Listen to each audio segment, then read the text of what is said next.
आता तिथं गेल्याच्या नंतर परत यायनं लागत नाही आणि आपल्याला तिथंपर्यंत जायचं आहे. हे रामनवमी त्याच्यासाठीच तिथंपर्यंत जायचं आहे. मग तिथे गेले की इकडे यावं लागत नाही. पण इथं कोण येतात, कोणत्या रूपामध्ये येतो आपण? तर इथं येत असताना आपण अन्न, हवा आणि पाणी ह्या 3 रूपामध्ये किंवा अग्नी, वायू आणि जल ह्या 3 रूपामध्ये आपण ह्या परिसरामध्ये फिरत राहतो. कोणत्या कोणत्या? अग्नी, जल आणि वायू. भगवंतांनी सांगितले बघा, ममेव वंशो भूत लोके जीवभूतासु सनातनः मनशस्तानींद्रियाणि प्रकृती स्थानी कर्षती. आणि हा जीव वायू रूपामध्ये असलेला जीव जो आहे, जिथं कुठं प्रकृती निर्माण होईल, म्हणजे जर समजा एखादी गरोदर माता 3ऱ्या महिन्याच्या पहिल्या दिवशी घराच्या बाहेर निघाल्याच्या नंतर ती जिथं कुठं जाईल त्या ठिकाणी तो वायू, अग्नी आणि जल रूपामध्ये असलेला जीव तिच्यामध्ये आकर्षित आहे. मग आता ती स्त्री असो, गाय असो, म्हैस असो, कोणती असो, ज्या पिंड म्हणजे गर्भामध्ये पिंड निर्माण झालेला आहे आणि ती गर्भावती प्राणी म्हणा, मनुष्य म्हणजे स्त्री म्हणा, कोणी म्हणा, ती जर फिरत असताना त्या ठिकाणी गेली की तो जीव तिथं आकर्षित होतो. प्रकृती स्थानी कर्षती. म्हणून गरोदरपणी माता भगिनींनी गेलं तर मंदिरात जावं, नसेल तर घरातच राहावं. याचं कारण काय? म्हणजे कुठे शिवारानं फिरून जे म्हणतात त्याचे कारण हे. कारण ह्या ठिकाणी मंदिराच्या ठिकाणी कसं आहे की इथं पूर्ण भगवंताच्या लहरी आहे.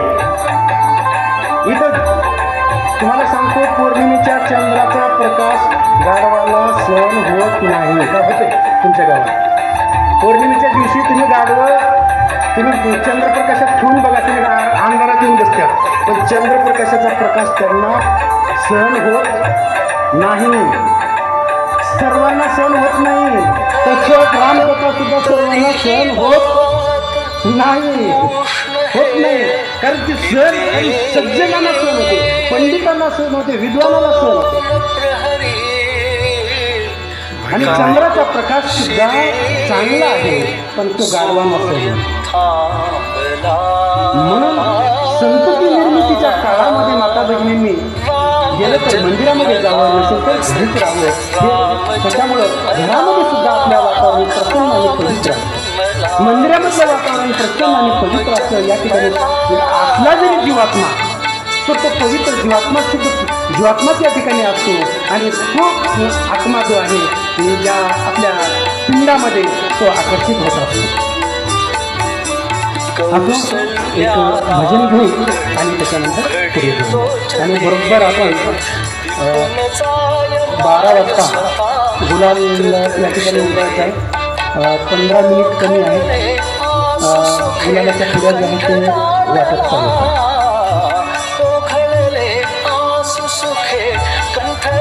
आणि आता मला वाटतं यावर्षी सुद्धा जन्माची कथा जन्म झाल्यावर जन्मकथा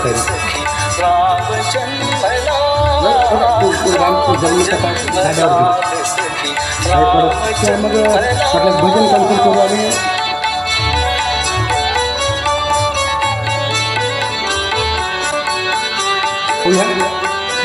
दीर्घभाऊच्या कुलामध्ये रघु जन्माला आणि हा रघु नावाचा जो राजा होता, अतिशय श्रेष्ठ आणि उत्तम.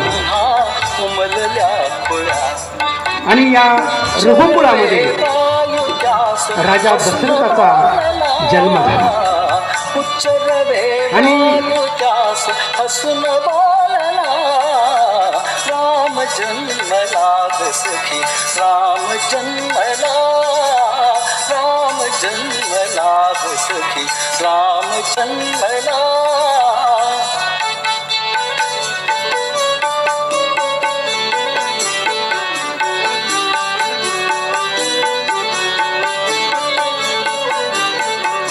दिग्गज ही हलून जरा चित्र पाहती, गगनातून आज नवे रंग पोहती. मोत्यांचा चूर नभी भरून राहिला, मोत्यांचा चूर नभी भरून राहिला. राम जन्मला ग सखी, राम जन्मला, राम जन्मला ग सखी, राम जन्मला.